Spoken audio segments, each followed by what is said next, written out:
alumnos. En este video presentamos un caso de estudio en lo que es el cálculo de propiedades termodinámicas de compuestos puros para casos en los que no tenemos gases ideales. Entonces, en este ejercicio tenemos el caso de 2 moles de xenón con capacidad calorífica de gas ideal de 3 calorías sobre mol Kelvin, a 300 Kelvin y 20 atmósferas inicialmente, que se expanden adiabáticamente en forma espontánea e irreversible hasta que la presión del gas iguala a la presión exterior de una atmósfera. Nos dice el ejercicio que la eficiencia de este proceso es del 83% respecto a la expansión isentrópica con la misma presión inicial y final. Entonces nos pregunta, ¿cuántas fases hay en equilibrio si la descompresión fuera reversible, no en el caso real, sino en el caso reversible isentrópico? En el segundo inciso, ¿cuántas fases hay en equilibrio luego de la descompresión real, ahora sí con esta eficiencia del 83%? ¿Cuál es la temperatura luego de la descompresión real? ¿Y cuál es la cantidad total de trabajo producido por el gas? También en el caso real. Entonces vamos a tener como datos la temperatura crítica, presión crítica y factor acéntrico, que son los que en general usamos para las distintas correlaciones, y la expresión tipo ley de Antoine para la presión de vapor en función de la temperatura de saturación. Entonces, para el primer caso, ¿cuántas fases hay en equilibrio en la descompresión si fuera un caso reversible? Vamos a ver, entonces, esquematizando cómo sería el proceso, vamos a tener una presión de salida, la cual sabemos que es una atmósfera, pero no sabemos cuál es el número de fases que vamos a tener en el estado final, y vamos a tener la presión inicial desde la que partimos, que son 20 atmósferas y 300 Kelvin. Entonces, debemos considerar que para el caso reversible, la entropía del estado 1 es igual a la entropía del estado 2. ¿Sí? Si tenemos en cuenta esto, vamos a tener que nuestro gráfico temperatura-entropía nos vamos a mover a través de una transformación vertical. Y por lo tanto, habrá dos fases si se cumple que la entropía de ese estado 2, la cual queremos averiguar, si va a estar entre la de líquido saturado y la de vapor saturado, nos va a indicar el equilibrio de fases entre líquido y vapor. Si estuviese por encima de la de vapor saturado, sería simplemente que el estado 2 se encuentra vaporizado. Ese sería el caso de que la presión 2 se encontrase más abajo en nuestro diagrama y cayésemos dentro de la campana o el domo de equilibrio líquido-vapor. Recordamos siempre que dentro de la campana las curvas isobáricas son horizontales, al igual que las curvas isotérmicas. Y para empezar a plantear, debemos saber cuál es la temperatura de ebullición o de saturación para la presión de salida, para la presión final de una atmósfera. Entonces, despejando a la inversa la ecuación de presión de vapor, obtenemos que la temperatura de saturación a una atmósfera es de 165 grados Kelvin, que se correspondería con esta temperatura más de arriba o esta otra de aquí abajo, dependiendo cuál de las dos isobaras fuese la correcta a la hora de determinar cuál es la condición de salida. Si decimos que la entropía de salida es igual a la entropía de entrada para el caso reversible, podemos decir S2 es igual a S1, que a su vez va a ser igual a la S1 de gas ideal más la S1 residual, que nos va a dar la diferencia entre la entropía real y la entropía del gas ideal. La entropía de gas ideal va a estar dada por una entropía de referencia, que podemos fijar a nuestro favor, el valor que queramos, más el delta de entropía entre el estado de referencia y el estado 1 real, que va a ser el Cp de gas ideal por el logaritmo de la relación de las temperaturas menos R por el logaritmo de la relación de presiones, siempre entre la referencia y el estado 1. Ahora, por conveniencia, vamos a definir que la temperatura de referencia es igual a la T1, la presión de referencia es igual a P1, y la entropía de referencia igual a menos la entropía residual del estado 1. Entonces, todo esto nos lleva a la conclusión de que la entropía del estado 1 va a ser igual a 0 calorías por mol Kelvin. Entonces, dejamos acá anotado entropía de referencia igual a menos entropía residual del estado 1, que todavía no sabemos cuál es el valor, pero eso nos lleva a que la entropía del estado 1 es igual a 0. Es decir, definimos que el 0 va a estar sobre esta vertical de nuestro diagrama TS. Luego debemos definir si la entropía de vapor saturado va a ser mayor que 0 o menor que 0, para definir si fuese, por ejemplo, este punto, tendríamos una S de vapor saturado menor que 0. Y si fuese este otro punto de aquí abajo, tendríamos una entropía de vapor saturado mayor que 0. Bien, entonces, ¿cómo va a ser la entropía de vapor saturado en el estado 2? Nuevamente, va a ser la entropía de gas ideal más la entropía residual en el estado 2. Pero como el estado 2 se encuentra a una presión de 1 atmósfera, podemos despreciar el valor de entropía residual y decir simplemente que el S2 de vapor saturado va a ser aproximadamente igual al S2 de gas ideal en esas condiciones. Que va a ser igual entonces, al igual que antes, a la entropía de referencia más el delta de entropía entre el estado de referencia y ahora el estado 2. Estamos suponiendo en principio que el estado 2 se encuentra en equilibrio líquido-vapor, por eso usamos la temperatura 2 de ebullición o de saturación a las condiciones de presión 2. Yo apliqué en este ejercicio la ecuación de estado de Van der Waals, simplemente por simplicidad, porque anda bien para el xenón. Pueden elegir otra ecuación de estado que crean conveniente. Entonces, en este caso, para el xenón, en base a los parámetros críticos, vamos a tener un coeficiente A de 4.13 atmósfera de litro cuadrado sobre mol cuadrado y un coeficiente B de 0.0515 litros por mol. Eso nos da un resultado para el estado 1 de un factor de compresibilidad de 0.89 y un volumen molar de 1.10 litros por mol. Entonces, aplicando para la ecuación de estado de Van der Waals el cálculo de entropía residual, obtenemos que el S1 residual es de menos 0.312 calorías sobre mol Kelvin, que recordamos que es la inversa de la entropía de referencia, como teníamos acá, el cuadro. La entropía de referencia era igual a menos la entropía 1 residual.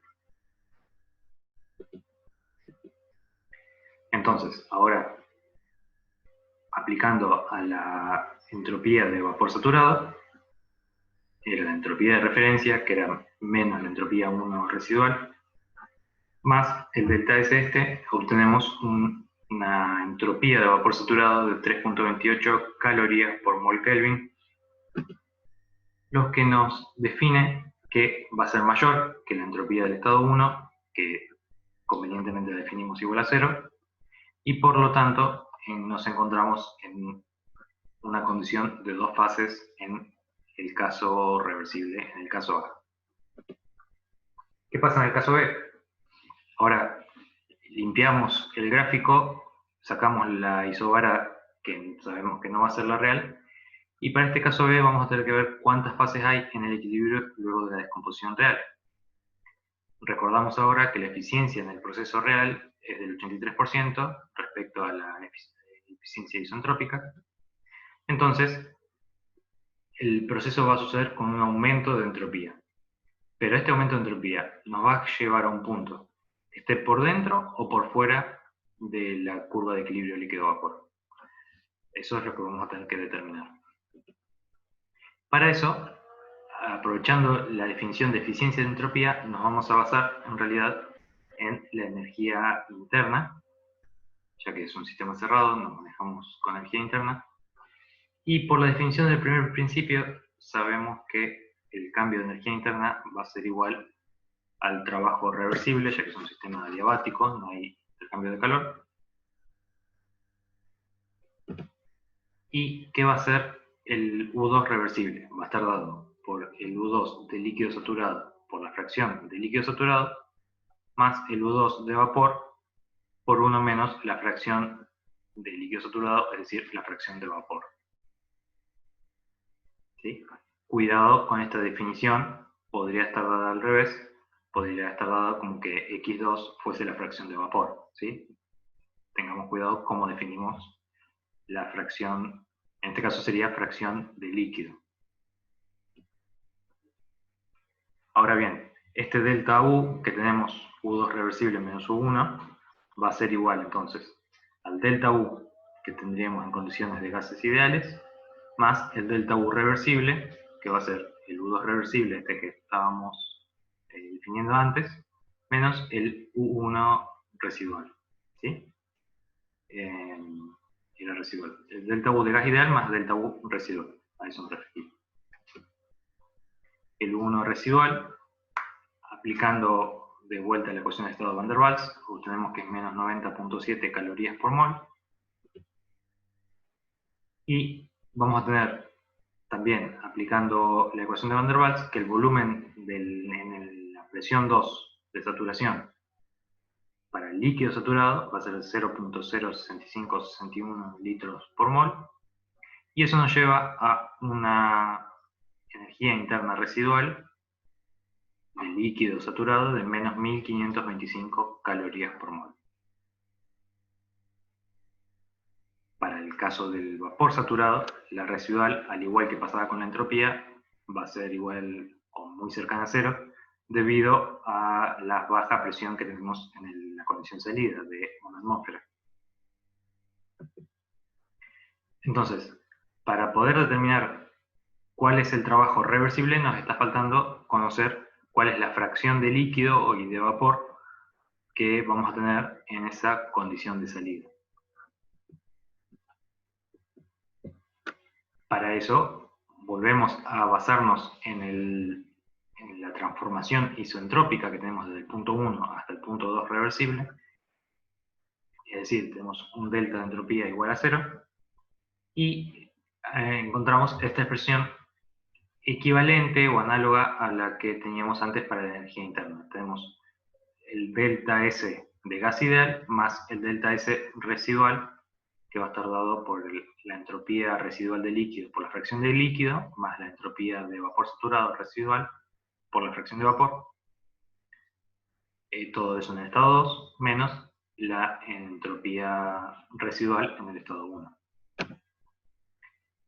Al igual que con la energía interna, la de vapor saturado residual la podemos suponer nula por la baja presión, y la de líquido la podemos calcular de nuevo con la ecuación de estado para tener menos 13.65 calorías sobre mol Kelvin. Esto, si lo despejamos ahora, vamos a tener una fracción de líquido de 0,24. Es decir, 24% va a ser líquido y el 76% va a ser vapor. Eso nos conduce a un cambio de energía interna reversible, para el caso reversible, no para el caso real, de menos 683.1 calorías por mol. Si a eso le decimos que es igual al trabajo reversible y le aplicamos la eficiencia del 83%, conseguimos un cambio de energía interna real de menos 463.8 calorías por mol. Ahora, al igual que hicimos con la entropía, podemos suponer que la energía interna del estado 1 es igual a 0, y por lo tanto el delta U va a ser igual directamente al U2. ¿Y cómo va a ser el U2 real con respecto al de vapor saturado o al de líquido saturado? Eso nos va a definir el número de fase que tengamos. El U2 de vapor saturado, que va a ser el que usemos para comparar, va a estar dado por el U de referencia más el delta U entre el estado 2 y el estado 1, ya que estamos diciendo que el estado 1 sería nuestro estado de referencia. más el U2 residual, que va a ser prácticamente nulo, ya habíamos dicho, el U2 residual para vapor es prácticamente nulo por la baja presión, entonces nos queda directamente que el U2 de vapor saturado va a ser el U de referencia más el CB por la T2 menos T1.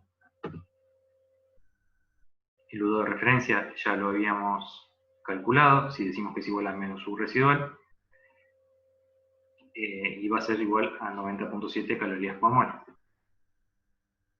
Y por lo tanto, el U2 de vapor, reemplazando, nos va a dar 90.7 más 3 por este delta T que tenemos acá, lo que nos da un U2 de vapor de menos 314.3 calorías por mol. Y esto va a ser mayor que menos 463.8 calorías por mol, que era el valor del U2 real, ¿sí? Que se correspondía con el delta U que habíamos obtenido como el trabajo reversible por la eficiencia. Y por lo tanto el sistema sigue estando con dos fases, es decir, tal como muestra la segunda flecha amarilla, no llegaríamos a alcanzar el estado de vapor sobrecalentado, sino que estamos dentro de la campana de equilibrio líquido-vapor. Entonces, ¿cuál es la temperatura luego de la descomposición real? Sabemos que vamos a seguir estando dentro de la campana de equilibrio líquido-vapor. Y por lo tanto, por la ecuación de equilibrio que tenemos, la temperatura de saturación, la habíamos definido al principio, va a ser de 165 grados Kelvin. Y por último, ¿cuál es la cantidad total de trabajo producido en la expansión de este gas, xenón? Va a estar dada por el número de moles multiplicado por el trabajo real por mol que teníamos, lo que nos da 1360, si no me lo está mal, son algo de 937 calorías. Bueno, ahora lo voy a corregir, pero ese es el cálculo que tenemos que hacer para calcular efectivamente el trabajo real producido en la expansión de xenón. Bueno, esto es todo. Cualquier cosa pueden mandarnos dudas al foro. Hasta luego.